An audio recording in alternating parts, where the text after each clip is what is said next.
Assalamualaikum warahmatullahi wabarakatuh. Selamat pagi anak-anak ibu semua. Bagaimana kabarnya hari ini?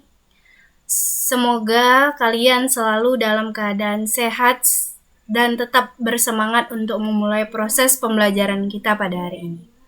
Baiklah, ini adalah hari Senin dan kita akan kembali belajar bahasa Indonesia. Hari ini merupakan pertemuan kita yang pertama tentang teks fabel. Setelah sebelumnya kalian sudah mempelajari tentang teks puisi rakyat, yaitu gurindam, pantun, dan syair.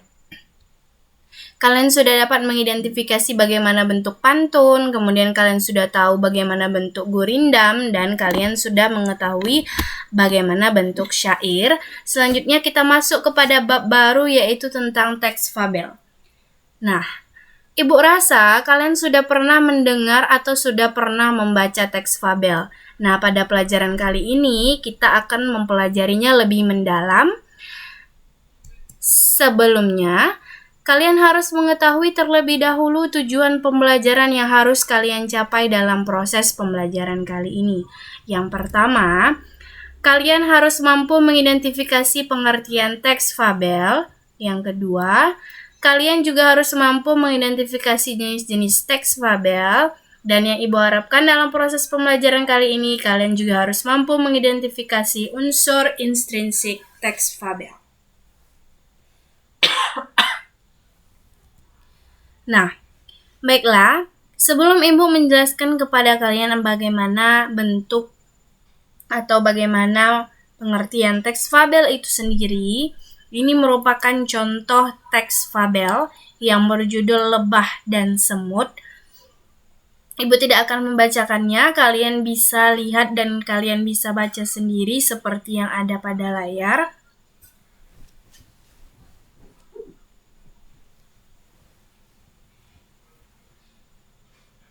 Nah, ini merupakan contoh teks fabel. Teks fabel itu memiliki karakteristik yang berbeda daripada teks yang lainnya. Itu terletak pada tokoh yang terdapat di dalam teks tersebut. Karena tokoh di dalam teks fabel itu biasanya adalah hewan atau binatang. Ini lanjutan dari teks fabel yang tadi.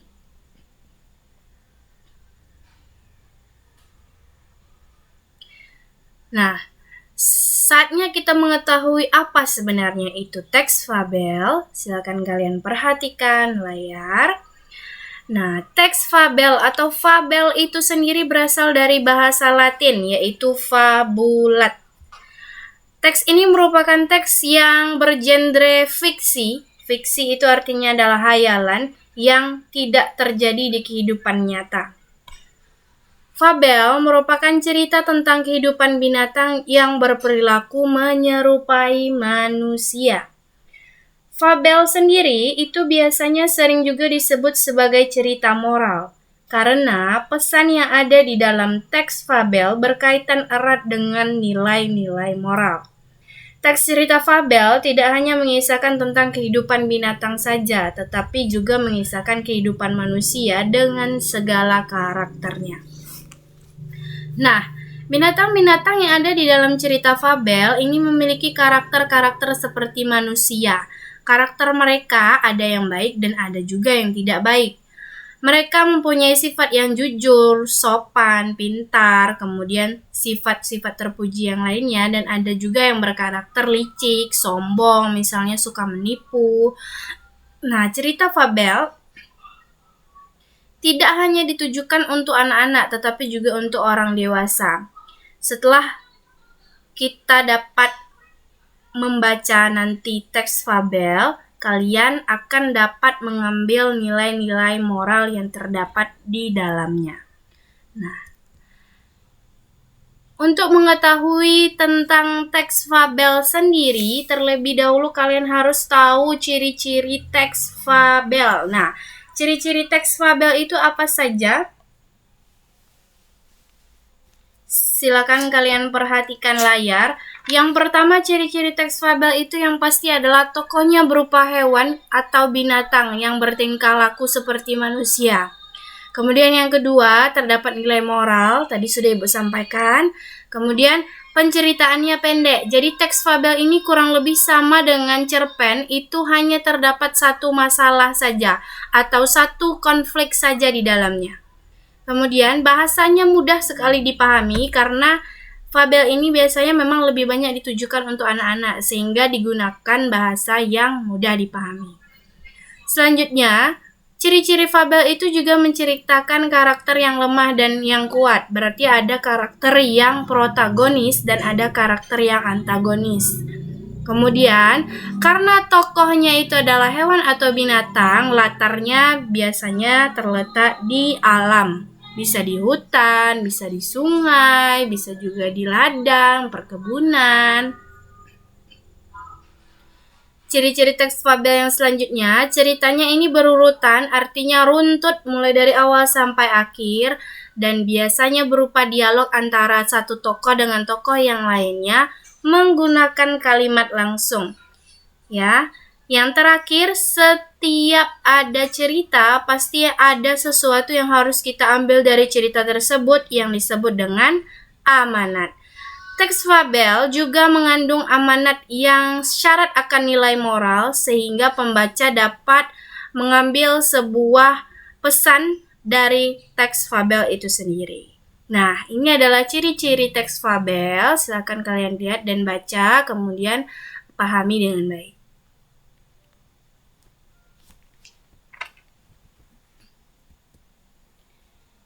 Kita lanjutkan kepada jenis-jenis teks fabel. Nah, ternyata teks fabel ini juga memiliki jenis-jenis. Juga ada terdiri dari beberapa jenis. Yang pertama, teks fabel tradisional. Nah, teks fabel tradisional merupakan jenis fabel yang memiliki ciri ceritanya itu lebih pendek daripada cerita fabel yang biasanya. Temanya sederhana, kemudian bahasanya itu mudah dipahami, kemudian isinya biasanya lebih kepada petuah atau nasihat-nasihat. Teks fabel tradisional ini biasanya kebanyakan hanya diwariskan dari mulut ke mulut atau secara lisan dan secara turun-temurun, biasanya dari nenek kalian ke ibu kalian, kemudian dari ibu kalian kepada kalian. Kita lanjutkan kepada jenis teks fabel yang kedua. Nah, yang kedua ada fabel modern. Nah, fabel modern ini muncul dalam kurun waktu yang relatif belum lama. Berarti fabel modern ini belum lama bermunculan, berarti penulisnya adalah penulis-penulis muda. Temanya terbilang lebih rumit daripada fabel tradisional yang tadi. Fabel ini sengaja ditulis oleh pengarang sebagai ekspresi kesastraan. Fabel modern merupakan fabel yang memiliki ciri isi cerita pendek, tetapi dapat juga berupa cerita yang panjang. Tokohnya biasanya memiliki karakter yang unik sesuai dengan perkembangan zaman gitu ya. Dan tokohnya biasanya lebih beragam daripada fabel tradisional sesuai dengan perkembangan zaman. Makanya disebut dengan teks fabel modern. Nah, jenis teks fabel yang ketiga itu adalah teks fabel fiksi ilmiah. Teks fabel fiksi ilmiah merupakan jenis fabel yang memiliki semua unsur fabel. Biasanya tetapi terdapat juga penyampaian ceritanya itu biasanya mengandung unsur-unsur sains dan teknologi. Misalnya kupu-kupu yang sudah berkamuflase misalnya menjadi sebuah robot. Biasanya terdapat ilmu pengetahuan sainsnya juga di dalam teks fabelnya tersebut. Berarti itu tergolong kepada teks fabel ilmiah. Nah, itu tadi 3 jenis teks fabel. Ada teks fabel tradisional, teks fabel modern, dan teks fabel ilmiah. Kita lanjutkan materi kita ke unsur intrinsik fabel. Unsur intrinsik fabel itu yang pertama adalah tema. Unsur intrinsik itu adalah unsur-unsur yang terdapat di dalam fabel itu sendiri. Terdapat di dalam fabel itu sendiri. Tema, jadi kita dapat menemukan unsur-unsur ini di dalam fabel ya. Tema itu merupakan gagasan utama di dalam sebuah cerita. Gagasan mengenai konsep hidup, kemudian tentang ide utama dari cerita itu biasa terdapat pada tema. Di mana kita dapat menemukan tema setelah kalian membaca secara keseluruhan teks fabel. Yang kedua, penokohan. Penokohan ini berisi tokoh-tokoh yang terdapat di dalam teks fabel beserta dengan wataknya. Misalnya, tokoh teks fabel Lebah dan Semut tadi, tokohnya yang pertama adalah Lebah. Lebah itu sifatnya atau wataknya seperti apa? Kemudian yang kedua Semut. Semut wataknya seperti apa? Bagaimana cara kalian menemukannya? Dengan cara membaca teks fabel secara keseluruhan. Sama dengan yang pertama. Nah, unsur-unsur intrinsik fabel yang ketiga itu adalah alur. Alur ini disebut juga dengan jalan cerita. Merupakan rangkaian peristiwa yang terjadi dari awal hingga akhir cerita. Jadi ini mencakup keseluruhan tetapi dijelaskan dengan lebih singkat begitu ya.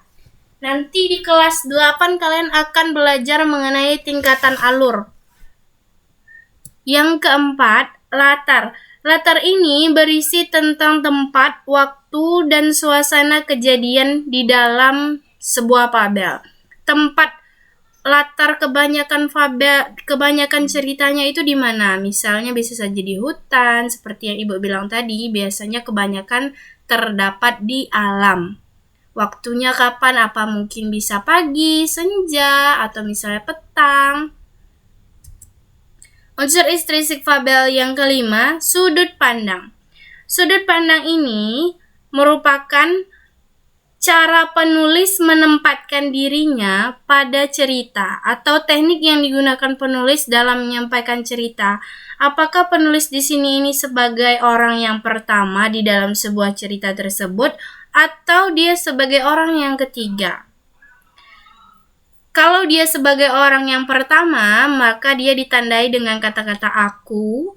Misalnya ada teks fabel yang bercerita tentang aku adalah seekor. Nah, itu berarti menggunakan sudut pandang orang pertama. Tetapi jika dia menggunakan kata dia atau ia, itu berarti menggunakan sudut pandang orang ketiga. Unsur intrinsik fabel yang terakhir yaitu adalah amanat, merupakan pesan moral yang terkandung di dalam teks atau pesan apa yang bisa kita ambil dari sebuah teks. Ini merupakan hal yang paling penting. Setiap kalian membaca sesuatu, harus ada yang bisa kalian ambil dari yang kalian baca itu. Baiklah, anak-anak Ibu, itu adalah materi kita pada hari ini tentang teks fabel, mulai dari pengertian teks fabel, ciri-ciri teks fabel, jenis teks fabel, dan unsur-unsur intrinsik fabel. Nah, silakan kalian pelajari kembali atau kalian lihat kembali slide Ibu supaya kalian dapat memahami pembelajaran kita pada hari ini. Untuk tugas nanti akan Ibu kabari lewat grup WA kalian masing-masing ya. Nah, baiklah. Demikianlah proses pembelajaran kita pada hari ini. Ibu ucapkan terima kasih kepada kalian semua. Nanti tetap kalian harus menjaga kesehatan. Ibu akhiri, Assalamualaikum warahmatullahi wabarakatuh.